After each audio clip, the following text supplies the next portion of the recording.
ಉಡುಪಿ ಜಿಲ್ಲೆಯಲ್ಲಿ ಖಾಸಗಿ ಬಸ್ ಪ್ರಯಾಣ ದರ ಏರಿಕೆ ವಿರುದ್ಧ ಸಾರ್ವಜನಿಕರ ಆಕ್ರೋಶ. ಯಾವುದೇ ಪೂರ್ವ ಸೂಚನೆ ಅಥವಾ ಸ್ಪಷ್ಟನೆ ಇಲ್ಲದೆ ದರ ಹೆಚ್ಚಳ ಮಾಡಿರುವುದರಿಂದ ದಿನನಿತ್ಯ ಖಾಸಗಿ ಬಸ್ಗಳನ್ನು ಅವಲಂಬಿಸಿರುವ ವಿದ್ಯಾರ್ಥಿಗಳು, ಕಾರ್ಮಿಕರು ಮತ್ತು ಸಾಮಾನ್ಯ ಪ್ರಯಾಣಿಕರಿಗೆ ಸಂಕಷ್ಟ. ದರ ಏರಿಕೆ ಹಿಂಪಡೆದು ಹಿಂದಿನ ದರ ವ್ಯವಸ್ಥೆ ಮರುಜಾರಿಗೆ ತರಲು ಆಗ್ರಹ.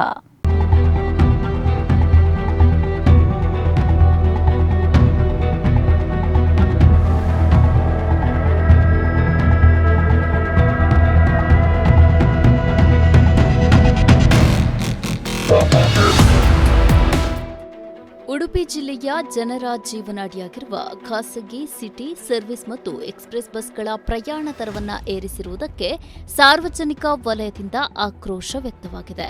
ಉಡುಪಿ ಜಿಲ್ಲೆಯ ಮೂಲೆ ಮೂಲೆಗಳಿಗೂ ಖಾಸಗಿ ಬಸ್ಗಳು ಸೇವೆಯನ್ನ ನೀಡ್ತಾ ಇದ್ದು, ಇತ್ತೀಚಿನ ಡೀಸೆಲ್ ದರ ಏರಿಕೆ ಮತ್ತು ನಿರ್ವಹಣಾ ವೆಚ್ಚದ ಏರಿಕೆಯಿಂದಾಗಿ ಖಾಸಗಿ ಬಸ್ಸು ಮಾಲಕರ ಸಂಘ ಜೂನ್ 9ರಿಂದ ಬಸ್ ಪ್ರಯಾಣ ದರವನ್ನು ಏರಿಕೆ ಮಾಡಿದೆ. ಬಸ್ ಮಾಲಕರು ಸಿಬ್ಬಂದಿ ವೇತನ, ನಿರ್ವಹಣಾ ವೆಚ್ಚ ಮತ್ತು ಇಂಧನ ದರ ಏರಿಕೆಯನ್ನ ಕಾರಣವಾಗಿ ಮುಂದಿಟ್ಟಿದ್ರು. ಅದರ ಸಂಪೂರ್ಣ ಹೊರೆ ಪ್ರಯಾಣಿಕರ ಮೇಲೆ ಹಾಕುವುದು ಸರಿಯಲ್ಲ ಎಂಬ ಅಭಿಪ್ರಾಯ ಕೇಳಿಬಂದಿದೆ.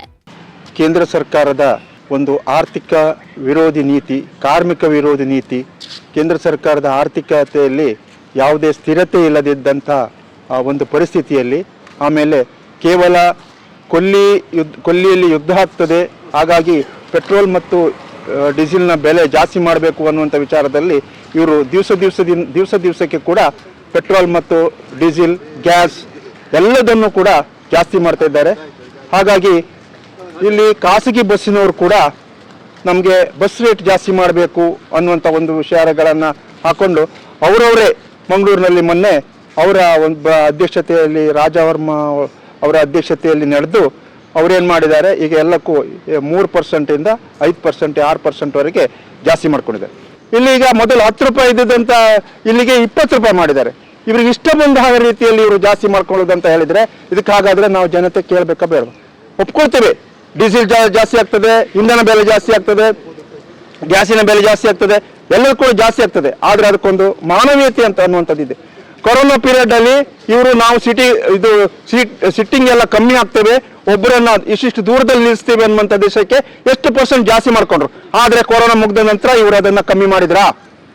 ಪ್ರಯಾಣ ದರವನ್ನ ಕೇವಲ 5ರಿಂದ 8% ಮಾತ್ರ ಹೆಚ್ಚಿಸಲಾಗಿದೆ ಎಂದು ಹೇಳಲಾಗ್ತಾ ಇದ್ರು. ಕೆಲವು ಗ್ರಾಮೀಣ ಪ್ರದೇಶಗಳಲ್ಲಿ ದರ ಏರಿಕೆ ಹೆಚ್ಚು ಕಂಡುಬಂದಿದೆ ಎಂದು ಪ್ರಯಾಣಿಕರು ಆರೋಪಿಸಿದ್ದಾರೆ. ದಿನನಿತ್ಯ ಕೆಲಸ, ಶಿಕ್ಷಣ ಮತ್ತು ಇತರ ಅಗತ್ಯಗಳಿಗಾಗಿ ಬಸ್ಗಳನ್ನು ಅವಲಂಬಿಸಿರುವ ಜನರಿಗೆ ಈ ದರ ಏರಿಕೆ ಹೆಚ್ಚುವರಿ ಆರ್ಥಿಕ ಹೊರೆ ತಂದಿದೆ. ಕೋವಿಡ್-19 ಅವಧಿಯಲ್ಲಿ ವಿಶೇಷ ಪರಿಸ್ಥಿತಿಯ ಕಾರಣದಿಂದಾಗಿ ಹೆಚ್ಚಿಸಲಾದ ಪ್ರಯಾಣ ದರವನ್ನು ನಂತರವೂ ಕಡಿಮೆ ಮಾಡದೆ ಮುಂದುವರಿಸಿರುವುದರ ಬಗ್ಗೆ ಸಾರ್ವಜನಿಕರು ಆಕ್ಷೇಪಿಸಿದ್ದಾರೆ. ಕೋವಿಡ್ ಪರಿಸ್ಥಿತಿ ಮುಗಿದಿದ್ರೂ ಆ ಸಮಯದಲ್ಲಿ ಜಾರಿಗೊಳಿಸಲಾದ ಹೆಚ್ಚುವರಿ ದರ ಇನ್ನೂ ಮುಂದುವರಿಯುತ್ತಿರುವುದು ಜನರ ಅಸಮಾಧಾನಕ್ಕೆ ಕಾರಣವಾಗಿದೆ. ಬಹಳ ಮುಖ್ಯವಾಗಿ ನಮ್ಮ ಜಿಲ್ಲೆಯಲ್ಲಿ ಬಹುತೇಕ ಖಾಸಗಿ ಬಸ್ಗಳವ್ರದ್ದೇ ಕಾರುಬಾರು. ಕರೋನಾ ಸಂದರ್ಭದಲ್ಲಿ ಏರಿಸಿರುವ ದರ ಅದನ್ನು ವಾಪಸ್ ತಗೊಳ್ಳಿಲ್ಲ.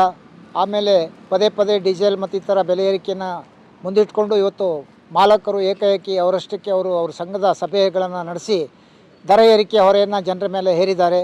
ಜಿಲ್ಲಾ ಸಾರಿಗೆ ಪ್ರಾಧಿಕಾರ ಅನ್ನುವಂಥದ್ದು ಇದೆ, ಅದು ಯಾಕೆ ಕಣ್ಮುಚ್ಚಿ ಕೂತಿದೆ ಅಂತ ನಾವು ಇವತ್ತು ಪ್ರಶ್ನೆ ಮಾಡ್ತಾ ಇದ್ದೇವೆ. ಜಿಲ್ಲಾಡಳಿತ, ಸಾರಿಗೆ ಪ್ರಾಧಿಕಾರ ಕಣ್ಣು ಮುಚ್ಚಿ ಕೂತಿದೆ. ಇದನ್ನು ನಾವು ಜನರ ಪರವಾಗಿ ವಿರೋಧ ಮಾಡ್ತಾ ಇದ್ದೇವೆ. ಕೂಡಲೇ ಸಾರಿಗೆ ಪ್ರಾಧಿಕಾರದ ಸಭೆಯನ್ನು ಕರೆದು ತೀವ್ರ ಏರಿಸಿರುವಂಥ ಈ ದರವನ್ನು ಪರಿಷ್ಕರಣೆ ಮಾಡೋದಕ್ಕೆ ಮುಂದಾಗಬೇಕಾಗಿದೆ.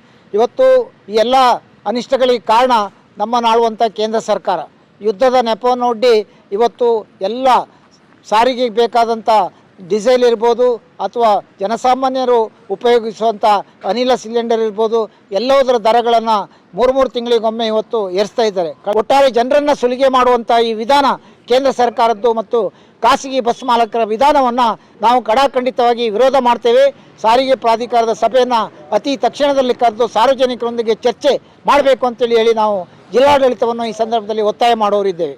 ಉಡುಪಿ ಜಿಲ್ಲೆಯಲ್ಲಿ ದಕ್ಷಿಣ ಕನ್ನಡ ಉಡುಪಿ ಖಾಸಗಿ ಬಸ್ ಮಾಲಕರು ಏನೊಂದು ಪ್ರಯಾಣ ದರವನ್ನು ಹೆಚ್ಚುವರಿ ಮಾಡಿದ್ದಾರೆ. ಅದನ್ನು ನಾವಿವತ್ತು ಅವೈಜ್ಞಾನಿಕ ಅಂತಲೂ ಹೇಳಲಿಕ್ಕೆ ಬಯಸ್ತೇವೆ. ಹಾಗೂ ಅದನ್ನು ವಿರೋಧಿಸ್ತೇವೆ ನಾವು. ಬಹುಮುಖ್ಯವಾಗಿ ಪೆಟ್ರೋಲ್ ಡೀಸೆಲ್ ಬೆಲೆ ಏರಿಕೆಯನ್ನು ಅವರು ಮುಂದಿಟ್ಕೊಂಡು ಇವತ್ತು ಬೆಲೆ ಏರಿಕೆಯನ್ನು ಮಾಡ್ತಿದ್ದಾರೆ. ಆದರೆ ನಮ್ಗೆ ಗೊತ್ತಿದೆ, ಕರೋನಾ ಸಂದರ್ಭದಲ್ಲಿ ಬೇರೆ ಬೇರೆ ಕಾರಣಗಳಿಗಾಗಿ ದರ ಏರಿಕೆಯನ್ನು ಏನು ಮಾಡಿದ್ದಾರೆ ಅದನ್ನು ಹಿಂತಗೊಳ್ಳಿಲ್ಲ. ಮತ್ತು ಸಾರಿಗೆ ಪ್ರಾಧಿಕಾರ ಸಭೆ ಸೇರಿ ಈ ಬೆಲೆ ಏರಿಕೆಗೆ ಏನು ಒಂದು ಅವಕಾಶವನ್ನು ಮಾಡಿಕೊಟ್ಟಿಲ್ಲ, ಅಥವಾ ಸಾರ್ವಜನಿಕರ ಅಭಿಪ್ರಾಯವನ್ನು ಕೂಡ ಸಂಗ್ರಹ ಮಾಡುವಂಥ ಒತ್ತಾಯವನ್ನು CPIM ಮಾಡಲಿಕ್ಕೆ ಬಯಸ್ತದೆ. ಮತ್ತು ಅದಲ್ಲದೆ ಈಗ ಈ ರೀತಿಯಾಗಿ ದರ ಏರಿಕೆ ಈ ರೀತಿ ಆದಾಗ ಎಲ್ಲ ಗ್ರಾಮೀಣ ಪ್ರದೇಶಗಳಿಗೂ ಕೂಡ ನಾವು KSRTC ಬಸ್ಸನ್ನು ಹಾಕಬೇಕು. ಯಾಕಂತೇಳಿ ಹೇಳಿದರೆ ಸ್ತ್ರೀಶಕ್ತಿ ಯೋಜನೆ ಆಗಲಿ, ವಿದ್ಯಾರ್ಥಿಗಳ ಪಾಸ್ ಯೋಜನೆ ಆಗಲಿ ಇವತ್ತು ಖಾಸಗಿ ಬಸ್ ಮಾಲಕರ ಮುಖಾಂತರ ವಿದ್ಯಾರ್ಥಿಗಳಿಗೆ ತಲುಪುವುದಿಲ್ಲ. ಅದಕ್ಕೆ KSRTC ಬಸ್ಸಿನ ಅಗತ್ಯ ಇದೆ. ಹಾಗಾಗಿ ಜಿಲ್ಲಾಧಿಕಾರಿ ಈ ಬಗ್ಗೆಯೂ ಒಂದಷ್ಟು ಗಮನ ಹರಿಸಿ ಎಲ್ಲೆಲ್ಲಿ ಈ ಖಾಸಗಿಯವರಿಗೆ ಲಾಭದಾಯಕ ಮಾರ್ಗಗಳಿಲ್ಲವೋ ಅಲ್ಲೆಲ್ಲವೂ ಕೂಡ KSRTC ಬಸ್ಗಳನ್ನು ಪ್ರಾರಂಭ ಮಾಡಬೇಕು. ಕೆಲವು ಮಾರ್ಗಗಳಲ್ಲಿ ಪ್ರಯಾಣ ದರ ಏರಿಕೆಯಿಂದ ವಿದ್ಯಾರ್ಥಿಗಳು, ಕಾರ್ಮಿಕರು ಮತ್ತು ಮಧ್ಯಮ ವರ್ಗದ ಕುಟುಂಬಗಳ ಮೇಲೆ ನೇರ ಪರಿಣಾಮ ಬೀರಿದೆ. ಬಸ್ ದರ ಪರಿಷ್ಕರಣೆ ಬಗ್ಗೆ ಪಾರದರ್ಶಕ ಮಾಹಿತಿ ನೀಡದೆ ಏಕಪಕ್ಷೀಯವಾಗಿ ನಿರ್ಧಾರ ಕೈಗೊಳ್ಳುವುದು ಸರಿಯಲ್ಲ ಎಂದು ಸಾರ್ವಜನಿಕರು ಅಭಿಪ್ರಾಯಪಟ್ಟಿದ್ದಾರೆ. ಪ್ರಯಾಣಿಕರ ಹಿತಾಸಕ್ತಿಯನ್ನ ಗಮನದಲ್ಲಿಟ್ಟುಕೊಂಡು ಜಿಲ್ಲಾಡಳಿತ ಮಧ್ಯಪ್ರವೇಶಿಸಬೇಕು. ಹೆಚ್ಚಿಸಲಾದ ದರವನ್ನು ಮರುಪರಿಶೀಲಿಸಿ ಕೈಗೆಟುಕುವ ದರದಲ್ಲಿ ಸಾರ್ವಜನಿಕ ಸಾರಿಗೆ ಸೇವೆ ಲಭ್ಯ ಆಗುವಂತೆ ಕ್ರಮ ಕೈಗೊಳ್ಳಬೇಕು ಎಂಬ ಒತ್ತಾಯ ಕೇಳಿಬಂದಿದೆ. Nitin Pereira, Udupi, Daiji world news.